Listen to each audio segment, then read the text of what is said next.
بسم اللہ الرحمن الرحیم ان الحمد للہ نحمده ونستعینه ونستغفره من يهده اللہ فلا مضل له ومن يضلل فلا هادی له واشهد ان لا الہ الا اللہ وحدہ لا شریک له واشهد ان سیدنا ونبینا وحبیبنا وشفیعنا وقرۃ اعیننا محمد عبدہ ورسولہ صلی اللہ تبارک و تعالی علیہ وعلی آلہ واصحابہ وازواجہ وذریتہ وبارک وسلم تسلیما کثیرا اما بعد فاعوذ باللہ من الشیطان الرجیم بسم اللہ الرحمن الرحیم یا ایہا الذین آمنوا اتقوا اللہ وَكُونُوا مَعَ الصَّادِقِينَ سبحان ربک رب العزت عما یصفون سلام علی المرسلین والحمد للہ رب العالمین اللہم صلی علی سیدنا محمد وعلی آل سیدنا محمد وبارک وسلم۔ اللہ تعالیٰ نے اس دنیا کو دارالاسباب بنایا ہے، اگرچہ اس کو ہر کام کو بغیر اسباب کے کرنے کی بھی قدرت حاصل ہے۔ اگر وہ چاہے تو بغیر کسی مرد اور عورت کے نکاح کے انسان کو پیدا کر سکتا ہے، اگر وہ چاہے تو سورج کو نکالے بغیر روشنی دے سکتا ہے، دن لا سکتا ہے، اگر وہ چاہے تو کسان کی محنت کے بغیر بھی فصل تیار کر سکتا ہے، اگر وہ چاہے تو بغیر پیاس کے، بغیر پانی کے، بغیر کھانے کے بھوک اور پیاس مٹا سکتا ہے۔ لیکن اللہ تعالیٰ نے اس دنیا کو دارالاسباب بنایا ہے، تو جس طرح مادی دنیا اسباب کے ساتھ جڑی ہوئی ہے، مادی دنیا اسباب کے ساتھ جڑی ہوئی ہے، اسی طرح روحانی دنیا بھی اسباب سے جڑی ہوئی ہے۔ جس طرح کھانا نہیں کھاتے تو بھوک نہیں مٹتی، پانی نہیں پیتے تو پیاس نہیں بجھتی، آرام نہیں کرتے تو فریش نہیں ہوتے، اسی طرح روحانی دنیا بھی اسباب سے جڑی ہوئی ہے کہ انسان کی جو روحانی ضروریات ہیں، جو انسان کی روح کو تقویت دیتی ہیں، مثلا اللہ سے محبت ہے، اللہ کے نبی سے محبت ہے، آخرت کی فکر ہے، موت کی فکر ہے، جہنم اور جنت کا تصور اور اس جہنم کا خوف اور جنت کا شوق، یہ جو کیفیات ہیں یہ روحانی دنیا ہے، یہ روحانی دنیا ہے۔ روحانی دنیا بھی اسباب کے ساتھ جڑی ہوئی ہے۔ اللہ تعالیٰ چاہتے تو ساری دنیا کے سارے انسانوں کو اپنی قدرت سے ہدایت دے دیتے۔ اللہ تعالیٰ فرماتے ہیں وَلَوْ شَاءَ اللَّهُ لَهَدَى النَّاسَ جَمِيعًا، اگر اللہ چاہیں تو ساری دنیا کے انسانوں کو ہدایت دے دیں، ساری دنیا کے انسان گناہ چھوڑ دیں، شرک چھوڑ دیں، برائیاں چھوڑ دیں، سب کے سب نیک اور پرہیزگار ہو جائیں۔ اللہ چاہیں تو ہو سکتا ہے، لیکن اللہ کا نظام یہ نہیں ہے، اللہ تعالیٰ کا نظام یہ نہیں ہے، بلکہ اللہ تعالیٰ نے جیسے دنیا کی ضروریات کو اسباب سے جوڑا ہے، ایسے ہی روحانی نظام کو بھی اللہ نے اسباب سے جوڑا ہے۔ روحانی جو ضروریات ہیں اس کی تکمیل کے لیے، اس ضرورت کو پورا کرنے کے لیے اللہ تعالیٰ نے یہ نظام بنایا ہے کہ یہ روحانی ضرورتیں اہل اللہ کی صحبت سے پوری ہوتی ہیں۔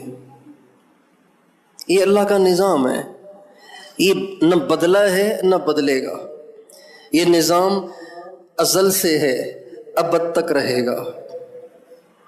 چنانچہ آپ دیکھیں گے کہ اللہ تعالیٰ نے ہر زمانے میں انسانوں کو سدھارنے کے لیے انسانوں کو سیدھے راستے پہ لانے کے لیے، انسانوں کو آخرت کی طرف متوجہ کرنے کے لیے صرف کتاب نہیں بھیجی، صاحب کتاب کو بھی بھیجا ہے۔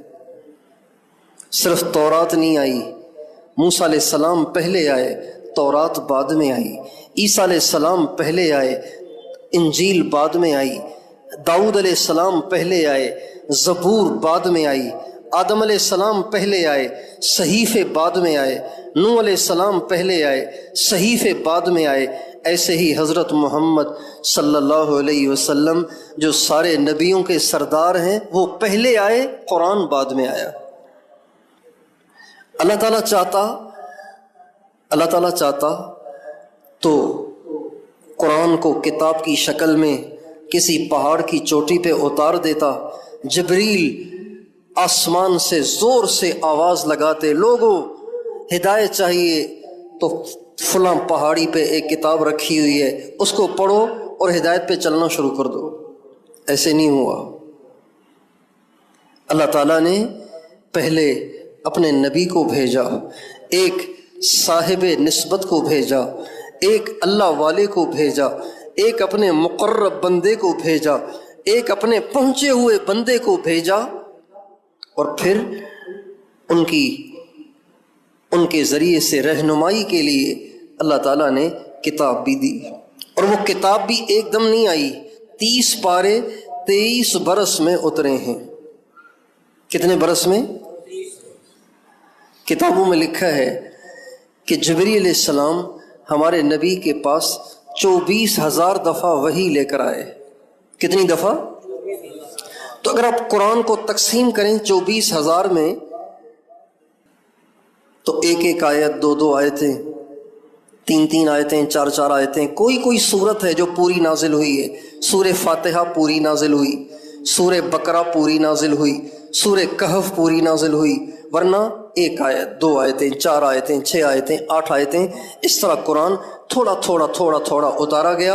اور سب سے زیادہ انسانیت کی تربیت کا ذریعہ اللہ تعالیٰ نے حضرت محمد صلی اللہ علیہ وسلم کی صحبت کو بنایا۔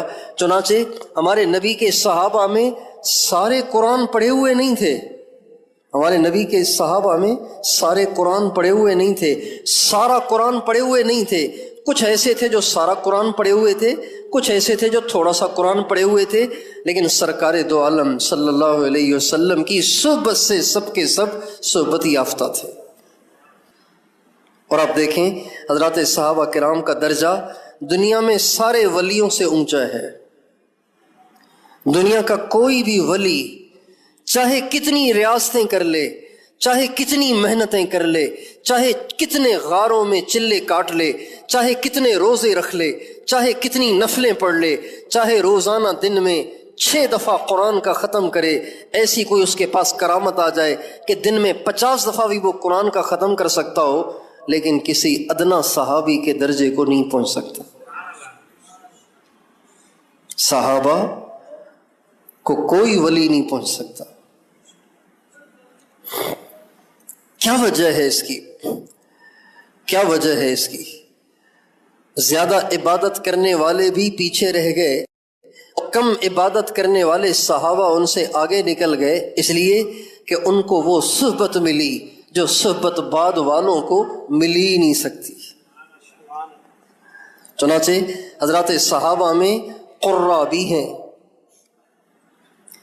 ہمارے ہاں جو اچھا قرآن پڑھتا ہو اس کو قاری کہتے ہیں، ہر حافظ کو قاری نہیں کہتے، ہر حافظ کو قاری نہیں کہتے، جو اچھا قرآن پڑھتا ہو اس کو قاری کہتے ہیں۔ جو 7 اشرا قرات سیکھا ہوا ہو اس کو قاری صاحب کہتے ہیں، استاد القراء کہتے ہیں۔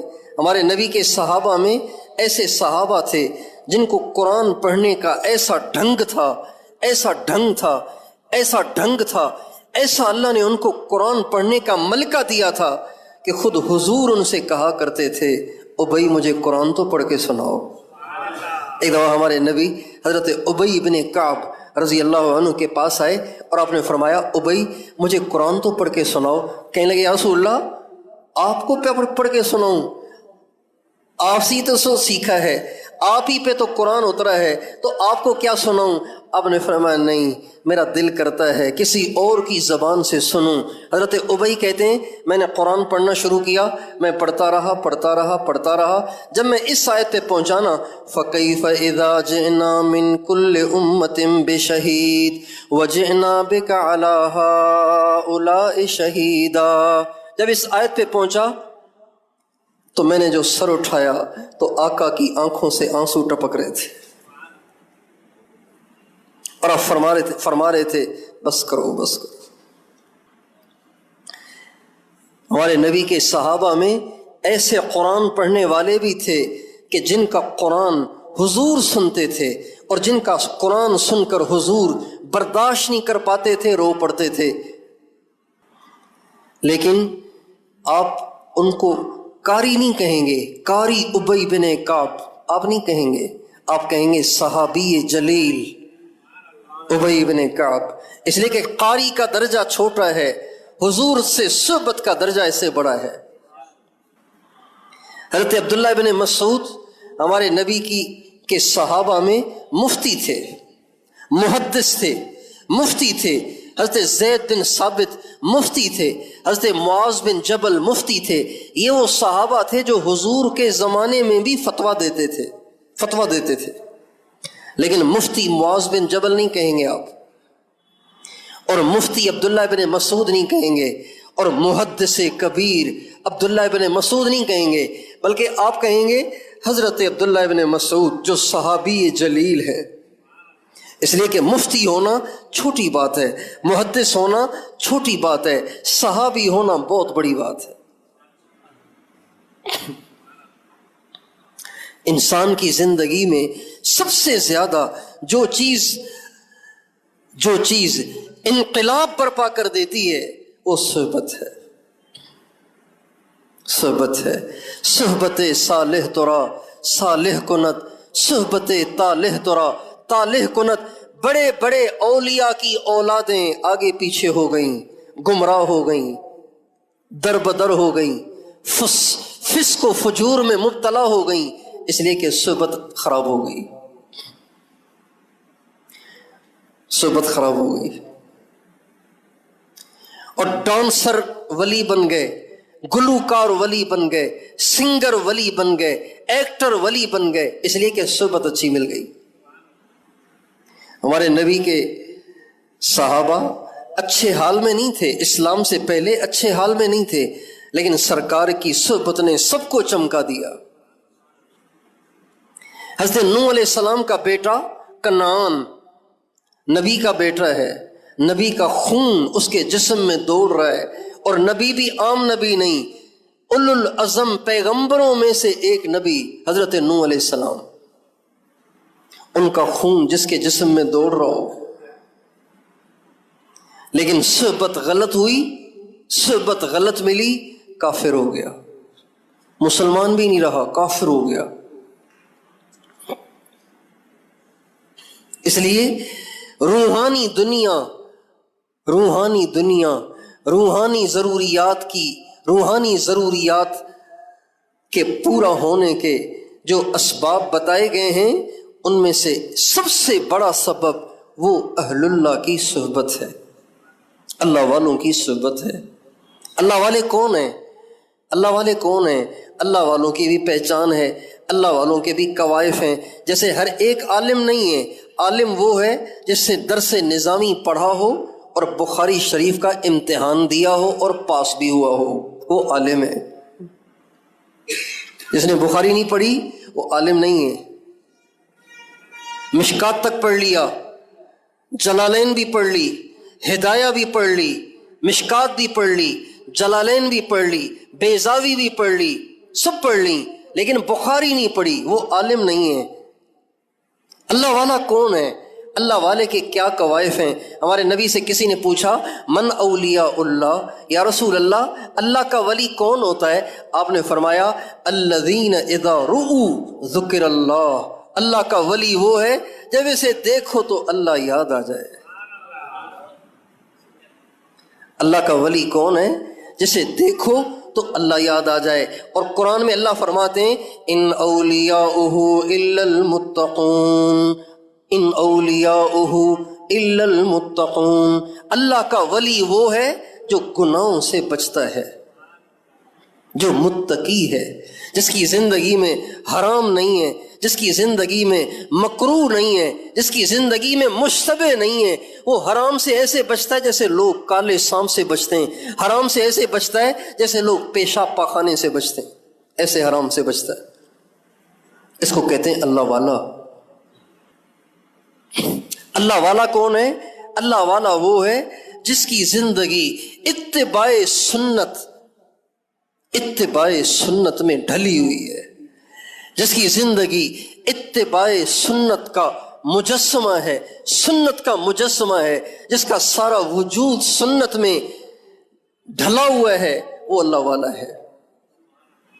ہمارے ہاں اللہ والے کا معیار ہی لوگوں نے اپنی طرف سے بنا لیا ہے۔ لوگ اللہ والا ان کو سمجھتے ہیں جو کسی سے بات نہ کریں، اللہ والا اسے سمجھتے ہیں جو ہر وقت کسی کونے میں بیٹھا رہتا ہو، اللہ والا اسے سمجھتے ہیں جو بالوں میں کنگھی بھی نہ کرتا ہو، اللہ والا اسے سمجھتے ہیں جس کے میلے کچیلے کپڑے ہوں، لمبے لمبے بال ہوں، اور ایک گندی چادر پہ بیٹھا ہوا ہو، سارا دن سر ہلا رہا ہو اس کو، اور آنکھیں نشے سے اس کی چور ہو رہی ہوں، وہ سمجھتے ہیں بڑا اللہ والا ہے۔ کپڑے بھی نہ ہوں، کہتے ہیں یہ تو بہت ہی بڑا اللہ والا ہے۔ اس لیے بہت سے لوگ ایسے ننگے لوگوں کو ڈھونڈتے ہیں کہ کہیں ننگا کوئی مل جائے، اس کے پاس جائیں گے، جا کے اسے دعا کرائیں گے۔ نہیں میرے دوستو، اللہ والا وہ نہیں ہے جس کے جسم پہ کپڑے نہیں ہیں، اللہ والا وہ ہے جس میں محمد علیہ السلام کی جھلک ہو، اللہ والا وہ ہے جس میں حضرت محمد صلی اللہ علیہ وسلم کی جھلک ہو، جس میں جتنی جھلک ہوگی سرکار دو عالم کی، وہ اتنا بڑا اللہ والا ہوگا، جس کا بولنا حضور کے بولنے کے مشابہ، جس کا چلنا حضور کے چلنے کے مشابہ، جس کا کھانا پینا حضور کے کھانے پینے کے مشابہ، جس کے اخلاق حضور کے اخلاق کے مشابہ، جس کا لباس حضور کے لباس کے مشابہ، جس کا ظاہر اور باطن حضور کے ظاہر اور باطن کے مشابہ ہے، وہ اللہ کا ولی ہے۔ ایسے اہل اللہ کی صحبت سے انسان سدھرتا ہے، بنتا ہے اور سنورتا ہے۔ مولانا روم رحمۃ اللہ علیہ نے اپنی مثنوی میں صحبت اہل اللہ کی اہمیت کو بیان کرتے ہوئے دو مثالیں دی ہیں۔ وہ فرماتے ہیں کہ اصحاب کہف، وہ 8 نوجوان، 7 نوجوان، وہ 7 نوجوان جو اپنے ایمان کو بچانے کے لیے غار میں جا کر چھپے تھے، جب وہ غار کی طرف چلنے لگے تو ایک کتا بھی ان کے ساتھ ہو لیا، اور وہ جب غار میں داخل ہوئے تو کتا بھی ان کے پیچھے پیچھے۔ تو وہ جو کتا تھا وہ کتا تھا، ناپاک جانور تھا، لیکن اصحاب کہف کا ساتھی بن گیا، ان کے ساتھ نتھی ہو گیا، ان کے ساتھ چپک گیا اور جڑ گیا۔ اللہ کو اس کا چپکنا اتنا اچھا لگا کہ اللہ پاک نے اس کو قرآن کا حصہ بنا دیا۔ اصحاب کہف کا واقعہ جب اللہ سناتے ہیں، انہم فتیۃ آمنوا بربہم وزدناہم ہدی، یہ کچھ نوجوان تھے جن کو ہم نے ایمان کی دولت دی، ان کے ایمان کو ہم نے بڑھا دیا، اور وہ جا کے غار میں چھپ گئے اپنے ایمان کو بچانے کے لیے۔ اس واقعے کو سناتے ہوئے اللہ تعالیٰ کہہ رہے ہیں اس طرح وہ لیٹے ہوئے تھے، اس طرح وہ سوئے ہوئے تھے، اور اس طرح سورج آتا تھا اور یوں گزر جاتا تھا، اور اس کی دھوپ کا ان پہ اثر نہیں پڑتا تھا۔ یہ سارا منظر اللہ پاک بیان کرتے ہوئے، یہ ساری منظر کشی اللہ تعالیٰ کرتے ہوئے، اللہ ساتھ ساتھ یہ بھی بتا رہے ہیں وَقَلْبُهُمْ بَاسِطٌ ذِرَاعَيْهِ بِالْوَسِيدِ۔ اچھا، ان کا جو کتا تھا نا، وہ اپنی اگلی باہیں اس غار کی چوکھٹ پہ پھیلائے بیٹھا ہوا تھا۔ میں آپ سے پوچھتا ہوں کہ اس سارے واقعے کو بیان کر کے کرنے کے اندر اس کتے کی اس ادا کا تذکرہ کرنے سے کوئی معلومات میں اضافہ ہوا؟ ہاں جی، آپ سے پوچھتا ہوں بھئی، اصحاب کہف کا واقعہ چل رہا ہے، اصحاب کہف کے ایمان کو اللہ سرا رہے ہیں کہ وہ نوجوان، ان کے دلوں میں کتنی ایمان کی قیمت تھی کہ وہ ایمان کو بچانے کے لیے یہ بڑے بڑے رئیسوں کے، وزیروں کے بیٹے تھے، شہزادے قسم کے نوجوان تھے، خوبصورت نوجوان تھے، لیکن اپنے ایمان کو بچانے کے لیے انہوں نے ہر چیز کی قربانی دے دی، اپنے علاقے کو چھوڑ چھاڑ اور جا کے غار میں سو گئے۔ تو ان کی قربانی کو اللہ بیان کر رہے ہیں، لیکن قربانی کو بیان کرتے ہوئے بیچ میں ایک جملہ یہ بھی فرما دیا، وَقَلْبُهُمْ بَاسِطٌ ذِرَاعَيْهِ بِالْوَسِيدِ، ان کا کتا اپنے اگلے پاؤں پھیلائے ہوئے بیٹھا ہوا تھا چوکھٹ پہ۔ تو اللہ پاک نے یہاں کتے کا تذکرہ کیا۔ اچھا چلیں، کتے کا تذکرہ ہو جاتا تو بھی ٹھیک ہے، چلو ان کے ساتھ تھا، اللہ نے اس کتے کی ادا کو بھی بیان کیا کہ وہ کیسے بیٹھا ہوا تھا۔ تو اللہ تعالیٰ کا یہ انداز بیان بتا رہا ہے کہ اللہ تعالیٰ کی رحمت خاصہ اس کتے پر بھی متوجہ ہو گئی ہے۔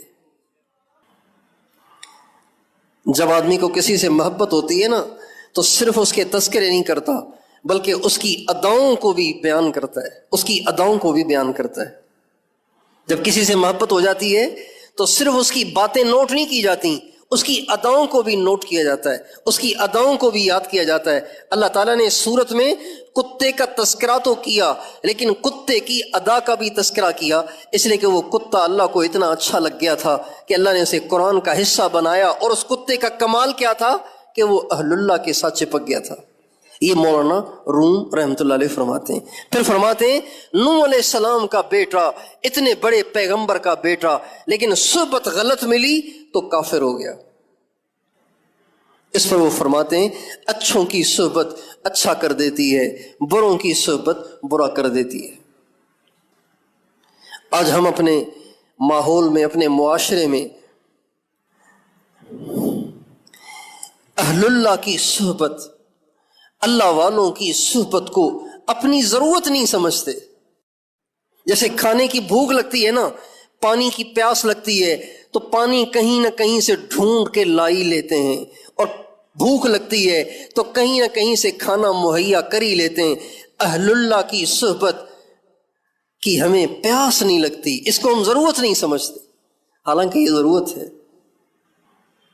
پہلے زمانے میں جو لوگ اللہ پاک سے تعلق بنانا چاہتے تھے تو وہ اہل اللہ کے پاس جا کے اپنی زندگیاں ان کے حوالے کر دیتے تھے اور کہتے تھے ہم آپ کے پاس ہیں، بس آپ ہمیں اللہ کا راستہ دکھا دیجئے، آپ ہمیں اللہ سے ملا دیجئے۔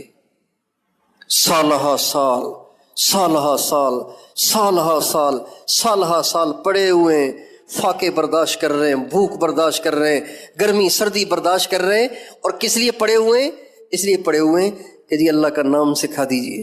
جیسے آج کل لوگ باہر ملکوں میں کمانے جاتے ہیں نا، 17 سال باہر ملکوں میں رہتے ہیں، 20 سال کماتے رہتے ہیں، 30 سال کماتے رہتے ہیں۔ ہمارا ایک دفعہ پنجگور جانا ہوا، 2001 میں پنجگور جانا ہوا، تو وہاں پہ ایک بستی میں گئے تو وہاں پہ ایک شخص ملے، کہنے لگے میں آج 7 سال کے بعد اپنے گھر آیا ہوں، جب میں گیا تھا تو میرا بچہ میری بیوی کے پیٹ میں تھا، اب میں آیا ہوں تو میرا بیٹا پرائمری پڑھ رہا ہے۔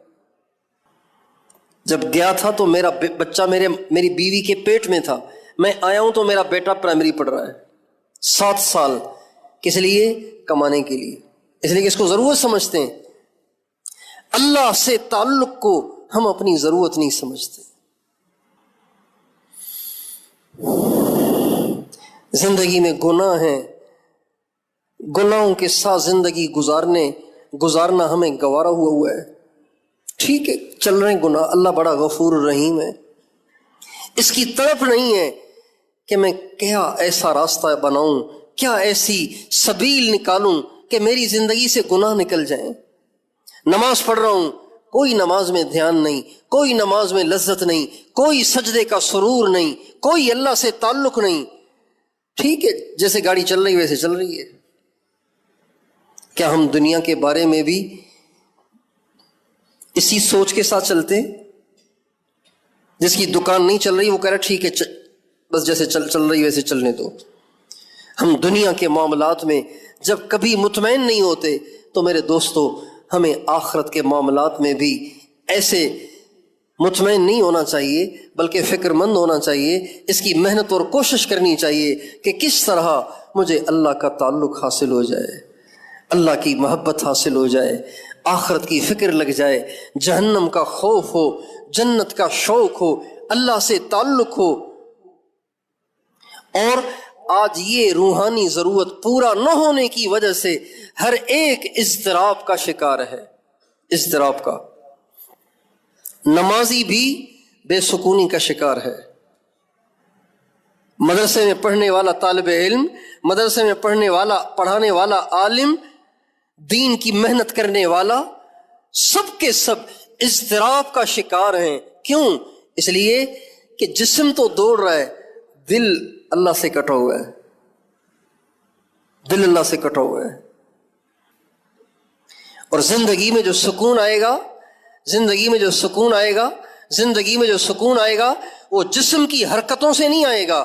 الا بذکر اللہ تطمئن القلوب الذین آمنوا وتطمئن قلوبهم بذکر اللہ الا بذکر اللہ تطمئن القلوب. اللہ فرماتے ہیں اللہ، یہ ایک ہتھوڑا ہے، یہ ایک نکارہ ہے، نقارہ ہتھوڑا ہے، یہ ایک سائرن ہے. اللہ، اے دنیا بھر کے انسانوں سنو، کیا بذکر اللہ تطمئن القلوب، دل کو اطمینان تب ملے گا جب دل تم میرے حوالے کرو گے. دل اگر دنیا میں اٹکا رہا، تم نے نمازیں بھی پڑھی تو فرض تو اتر جائے گا، دل کو سکون نہیں ملے گا.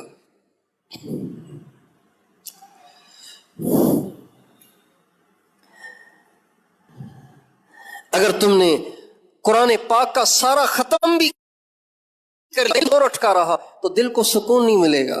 دل کو سکون تو تب ملے گا جب تم اپنے دل کو میری محبت کے ساتھ کنیکٹ کر لو گے، متعلق کر لو گے، منسلک کر لو گے. دیکھیں نا، اگر ایک درخت ہے وہ خشک ہو رہا ہے، خشک ہو رہا ہے، اب اس کا حل کیا ہے؟ درخت خشک ہو رہا ہے، اس کا حل کیا ہے بتائیے؟ اس کا حل کیا ہے؟ پانی. کہاں؟ جڑ میں. آپ کہیں کہ یار جڑ میں ڈالوں پانی، پتہ نہیں کب چڑھ کے اوپر پہنچے گا. پائپ میرے پاس ہے اور پائپ سے زوردار طریقے سے پانی کھول کے میں پورے پریشر کے ساتھ پتوں پہ پانی لگا لوں تاکہ جلدی درخت ہرا بھرا ہو جائے، تو یہ ہو سکتا ہے؟ نہیں ہو سکتا ہے. الا بذکر اللہ تطمئن القلوب. سنو، دل کو سکون صرف اور صرف تب ملے گا جب تم دل میرے حوالے کرو گے. یہ جو صرف اور صرف میں کہہ رہا ہوں نا، یہ بھی قرآن میں ہے، اپنی طرف سے نہیں کہہ رہا ہوں. اس کا مطلب ہے حل صرف ایک ہے. زندگی کا اضطراب، زندگی کی بے سکونی اور زندگی کی بے چینی کا حل صرف اور صرف ایک ہے، وہ یہ ہے کہ دل کو اللہ سے جوڑ لیں. اللہ تعالیٰ اپنے نبی سے فرماتے ہیں وَاذْكُرِ اسْمَ رَبِّكَ وَتَبَتَّلْ إِلَيْهِ تَبْتِيلًا. اے میرے نبی، اپنے رب کے نام کا اتنا ذکر کرو، اتنا ذکر کرو، اتنا ذکر کرو کہ ساری دنیا سے کٹ کے صرف میرے ہو جاؤ.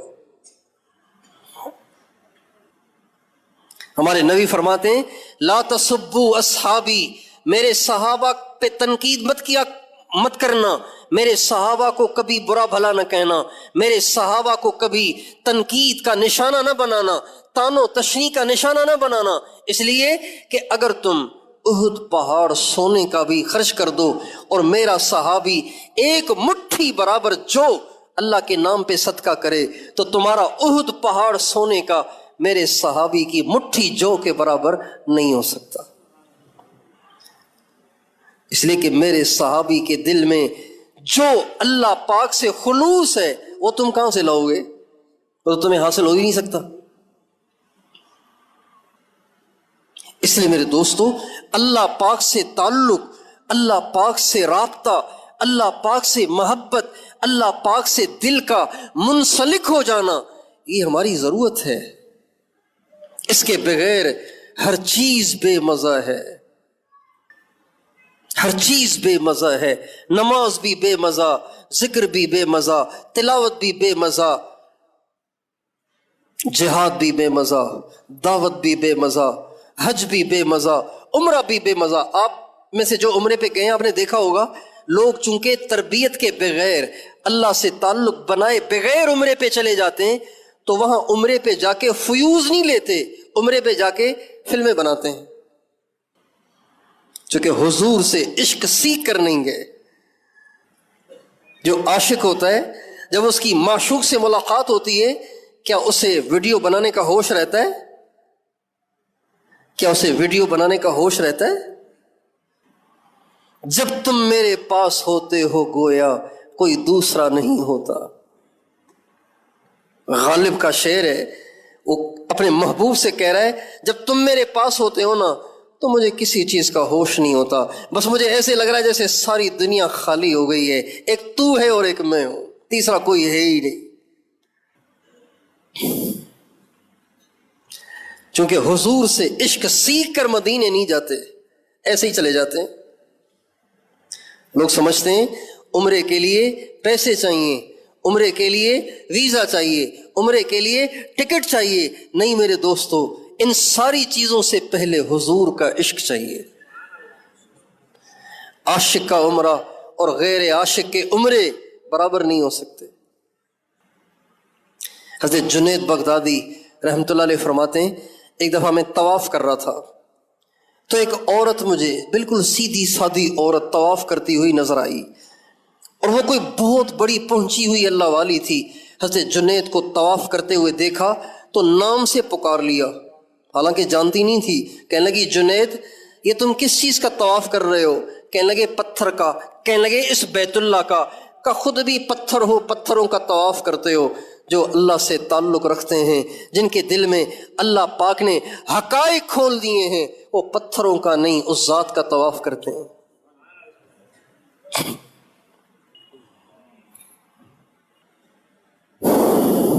جیسے موبائل میں چارجنگ نہ ہونا تو مہنگے سے مہنگا موبائل بھی بیکار ہے، گاڑی میں پیٹرول نہ ہو تو بے پیٹرول ویگو سے پیٹرول والی مہران بہتر ہے۔ جس مہران میں پیٹرول ہے وہ پہنچ جائے گی منزل کو، اور جس لینڈ کروزر اور ویگو میں پیٹرول نہیں ہے وہ کھڑی رہے گی۔ اللہ سے تعلق، اللہ سے محبت، یہ انسان کے لیے ایسے ہے جیسے موبائل کے لیے چارجنگ اور گاڑی کے لیے پیٹرول، اور یہ چیز صحبت کے بغیر نہیں آتی، یہ صحبت سے آتی ہے، اہل اللہ کی صحبت سے آتی ہے۔ یہ دنیا کا ایک نظام ہے جو اللہ نے بنایا ہے، جو نہ پہلے بدلا نہ بعد میں بدلا۔ آدم علیہ السلام سے لے کے ہمارے نبی تک ہمیشہ یہی نظام چلتا رہا ہے، اور آج بھی یہی نظام چل رہا ہے، اور ہمیشہ یہ نظام چلے گا۔ اس لیے میں اور آپ یہ نیت کریں کہ انشاءاللہ ہم اللہ پاک سے تعلق کے حاصل کرنے کو اپنی ضرورت سمجھیں گے، اہل اللہ کی صحبت کو اپنی ضرورت سمجھیں گے۔ جہاں کہیں ایسے اہل اللہ میسر ہوں جن کی زندگی سنت کا نمونہ ہو، اور جن کو دیکھ کے خدا یاد آئے، جن کی زندگیاں گناہوں سے پاک ہوں، تو ان کی صحبت کو غنیمت سمجھیں۔ دل چاہے نہ چاہے کچھ دیر ان کے پاس جانا چاہیے، کچھ دیر ان کے پاس چلے جانا چاہیے، دل چاہے نہ چاہے۔ ہمارے حضرت مولانا محمد الیاس صاحب رحمۃ اللہ علیہ فرمایا کرتے تھے، مولانا الیاس صاحب اور ان کی دینی دعوت ایک کتاب ہے، اس میں لکھا ہوا ہے، وہ فرماتے ہیں کہ میں میوات، علاقے میوات میں جب اجتماع کرانے جاتا ہوں تو چونکہ اجتماع میں ہلا گلا ہوتا ہے، مجمع ہوتا ہے، لوگوں سے میل جول ہوتا ہے، تو فرماتے ہیں جب میں وہاں سے واپس آتا ہوں نا، اجتماع سے واپس آتا ہوں جہاں بیان کرنے ہوتے تھے، لوگوں کو دعوت دینی ہوتی تھی اور بیانات کرنے ہوتے تھے، فرماتے تھے جب وہاں سے واپس آتا ہوں تو میں اپنے دل کی کیفیت کو بدلا ہوا پاتا ہوں. چنانچہ وہاں سے آتے ہی فوراً یا تو میں رائے پور چلا جاتا ہوں یا پھر میں سہارنپور چلا جاتا ہوں اور کچھ دن کا اعتکاف کر کے اپنے دل کی کیفیت کو بحال کرتا ہوں. اپنے دل کی کیفیت کو بحال کرتا ہوں. جو اللہ پاک کے تعلق کو اپنی ضرورت سمجھتے ہیں وہ اتنے اس کے لیے فکر مند ہوتے ہیں، اتنے اس کے لیے فکر مند ہوتے ہیں. دین کے بارے میں بے فکری یہ دین کی موت ہے. اگر ہمارے بزرگ تھے حضرت مولانا ظاہر شاہ صاحب رحمۃ اللہ علیہ، وہ فرمایا کرتے تھے وہ جو بچپن میں نماز سیکھتے ہیں بڑھاپے تک وہی پڑھتے رہتے ہیں، کوئی ترقی نہیں.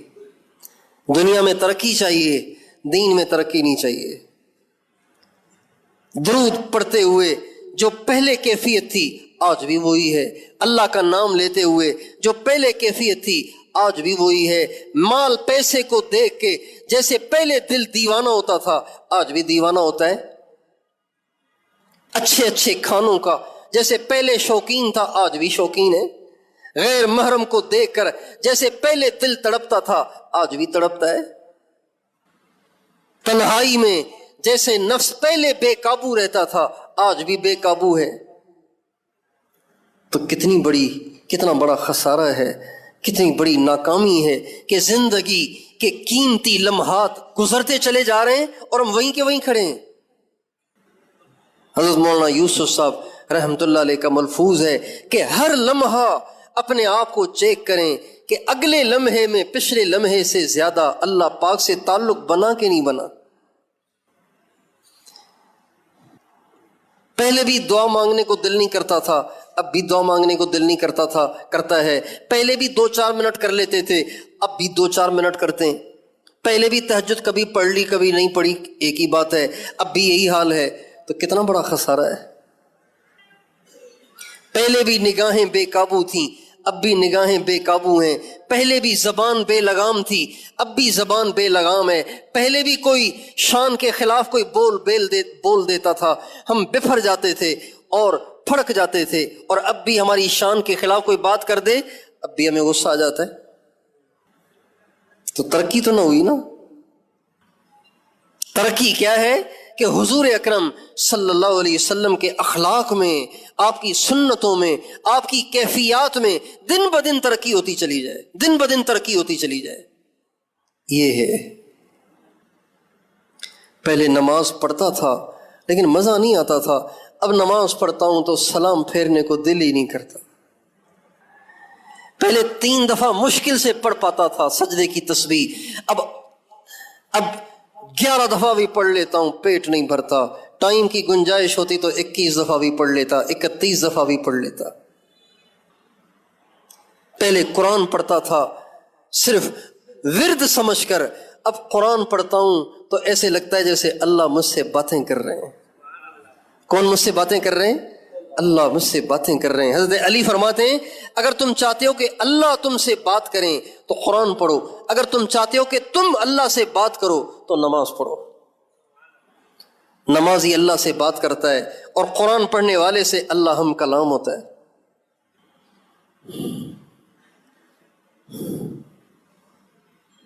ہم میں سے کتنے ہیں جنہوں نے اس رمضان میں کئی ختم کیے ہوں گے، لیکن اپنے آپ سے پوچھیں اس قرآن کو پڑھتے ہوئے کبھی آنکھوں سے آنسو بھی بہے؟ کبھی رو رو کے قرآن سے چمٹ بھی گئے؟ ھذا کلام ربی، یہ میرے رب کا کلام ہے. فَإِذَا نُقِرَ فِي النَّاقُورِ فَذَلِكَ يَوْمَئِذٍ يَوْمٌ عَسِيرٌ. یہ وہ آیتیں جو صحابہ کے کلیجے پھاڑ دیتی تھیں. اِذَا السَّمَاءُ انفطرت وَإِذَا الْكَوَاكِبُ انتثرت. یہ وہ صورتیں ہیں جنہوں نے ہمارے نبی کو بوڑھا کر دیا تھا، بوڑھے ہو گئے تھے ہمارے نبی ان صورتوں کو پڑھ پڑھ کے. ہمارے نبی جب دنیا سے جانے لگے تو آپ علیہ السلام نے فرمایا مرو ابا بکر فلیصلی بالناس، ابو بکر سے کہو لوگوں کو نماز پڑھا دے، اب میں نہیں پڑھا سکوں گا نماز. اب میں آئندہ نماز نہیں پڑھا سکوں گا. ابو بکر سے کہو نماز پڑھا دیں. اما عائشہ رضی اللہ عنہ فرماتی ہیں میں نے حضور سے کہا یا رسول اللہ میرے باپ تو قرآن پڑھتے ہوئے بہت روتے ہیں، وہ نماز پڑھا ہی نہیں پائیں گے. میرے والد صاحب تو قرآن پڑھتے ہوئے بہت روتے ہیں، قرآن پڑھتے ہوئے بہت روتے ہیں، وہ تو نماز پڑھا ہی نہیں پائیں گے. تو آپ عمر سے کہیں نا، وہ ذرا مضبوط آدمی ہیں.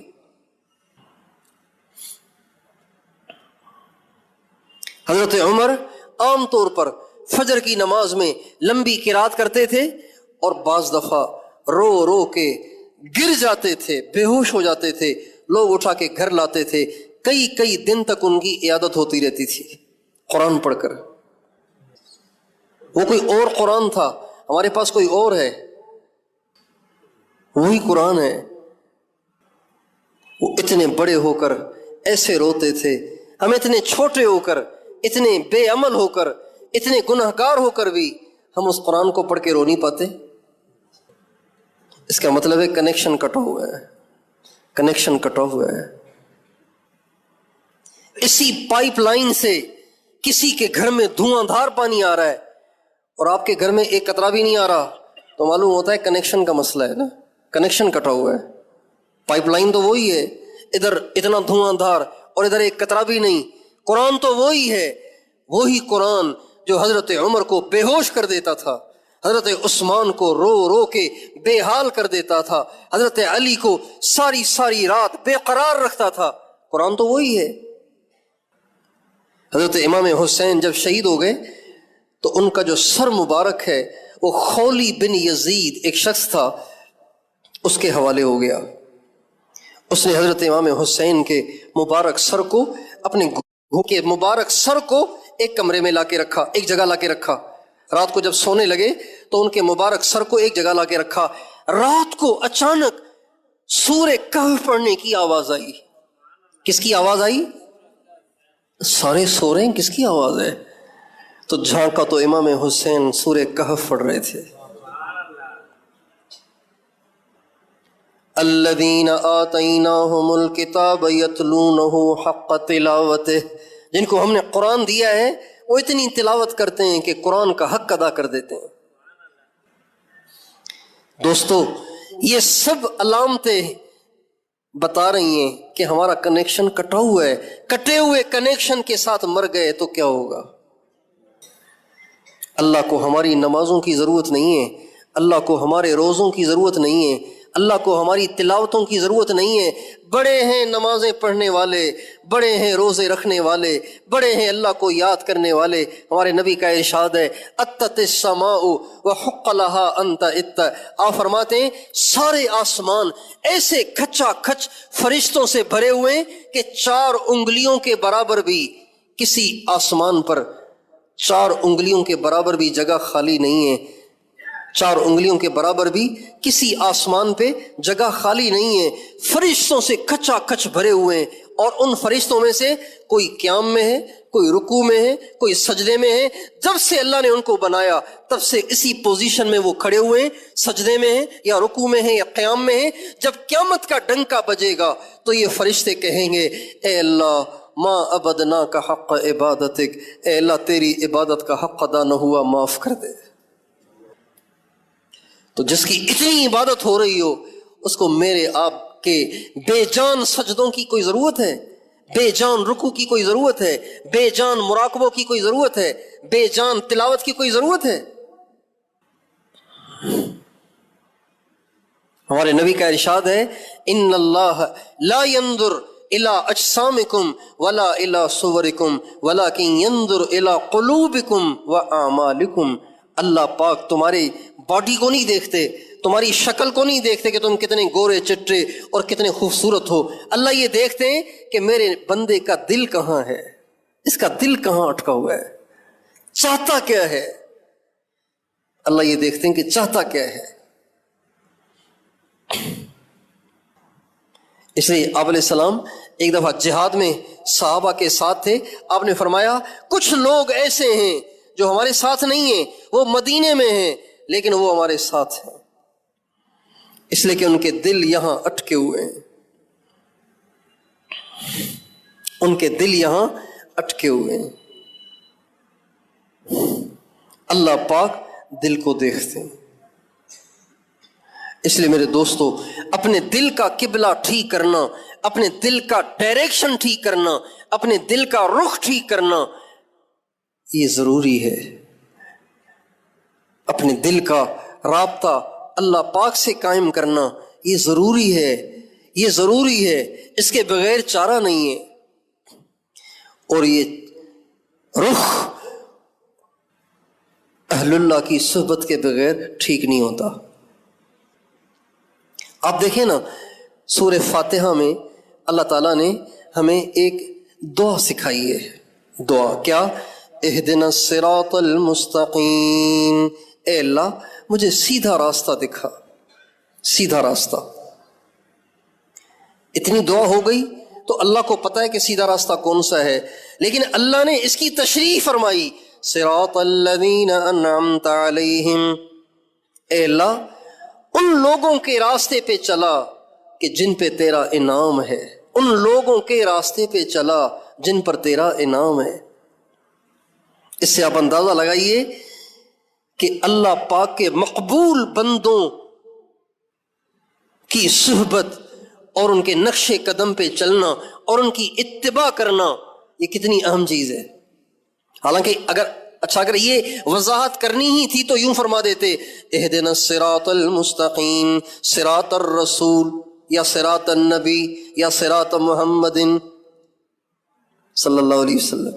یہ نہیں فرمایا صراط الذین انعمت علیہم غیر المغضوب علیہم ولا الضالین، اے اللہ ان لوگوں کے راستے پہ چلانا جن سے تو راضی ہے، ان کے راستے پہ نہ چلانا جن سے تو ناراض ہے، جو اپنے راستے سے بھٹک گئے ہیں ان کے راستے پہ نہ چلانا، یعنی یہود اور نصارہ۔ اس لیے میں اور آپ اس کی نیت کریں کہ انشاءاللہ اب ہم اپنے دل پہ محنت کریں گے، اللہ پاک سے اپنے رابطے کو مضبوط کریں گے اور ترقی کریں گے۔ جس حال میں ہیں اس حال میں نہیں مریں گے، آگے بڑھیں گے، آگے بڑھیں گے۔ اپنی نمازوں پہ محنت، اپنے یقین پہ محنت، اپنی دعاؤں پہ محنت، اپنے دل پہ محنت، ایسی محنت کریں دل پہ کہ گناہوں سے گھن ہو جائے، گناہوں سے کیا ہو جائے؟ گھن ہو جائے۔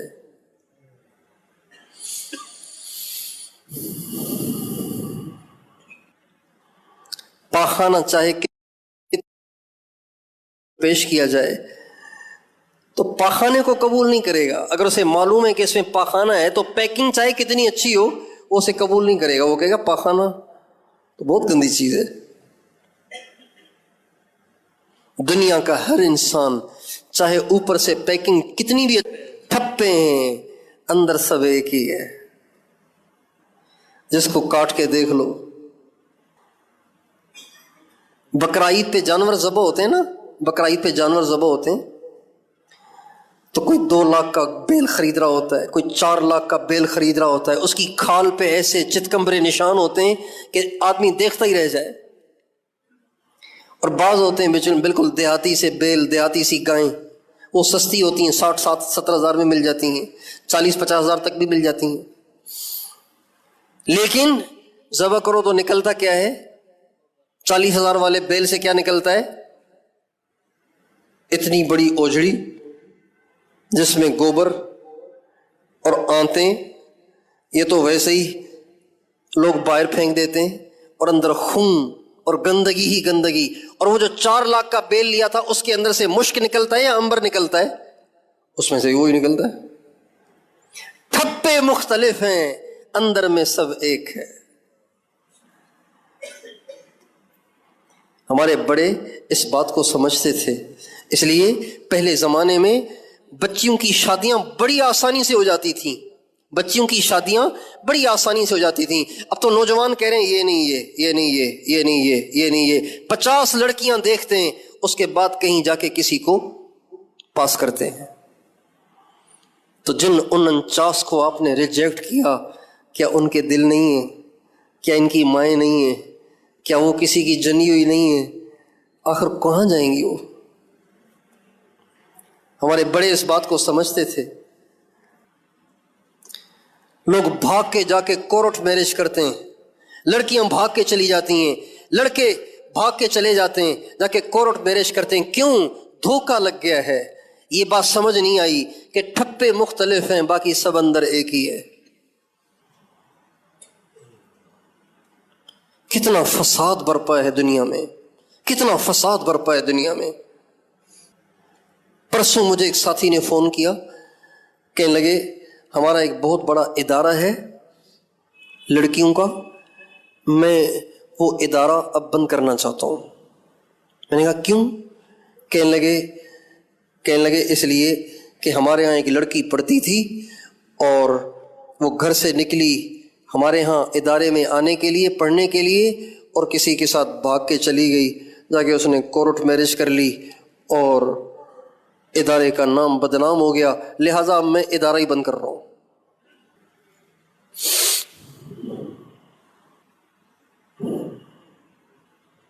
ٹھپے مختلف ہیں، باقی سب وہی ہے، گند ہی گند ہے. میرے دوستو، جب اللہ پاک سے کنیکشن قائم ہو جائے گا نا تو یہ باتیں سمجھ میں آتی ہیں، ورنہ یہ باتیں اوپر سے گزرتی ہیں، پتہ نہیں کیا کہہ رہے. تو اللہ پاک سے اپنے تعلق کو مضبوط کریں، اپنے دل کا رخ ٹھیک کریں، اللہ پاک سے محبت کو جا کے اہل اللہ سے سیکھیں کہ اللہ سے محبت کیسے کی جاتی ہے. یہ ایک روشنی ہے جو سینے سے سینے میں ٹرانسفر ہوتی ہے. یہ ایک نور ہے جو سینے سے سینے میں ٹرانسفر ہوتا ہے. تو کریں گے اپنے اوپر محنت انشاءاللہ. ہر وقت اس کے لیے فکر مند رہیں. میری نماز ٹھیک نہیں ہے ابھی تک، میری نگاہیں پاک نہیں ہیں ابھی تک، میری زبان قابو میں نہیں ہے ابھی تک، ابھی مجھے قرآن میں وہ مزہ نہیں آ رہا، اور میں ہاتھ اٹھاتا ہوں مجھے رونا دعا میں کیوں نہیں آتا؟ آنا چاہیے. اللہ تعالیٰ مجھے اور آپ کو ایمان کی حلاوت عطا فرمائے، اپنی محبت عطا فرمائے، اپنے نبی کی سچی محبت عطا فرمائے، دنیا کی بے رغبتی عطا فرمائے، آخرت کا شوق عطا فرمائے. گزارا کرنا ہے، اگلا جہان بن جائے، یہ گزر جائے گی. اللہ تعالیٰ مجھے اور آپ کو توفیق دے.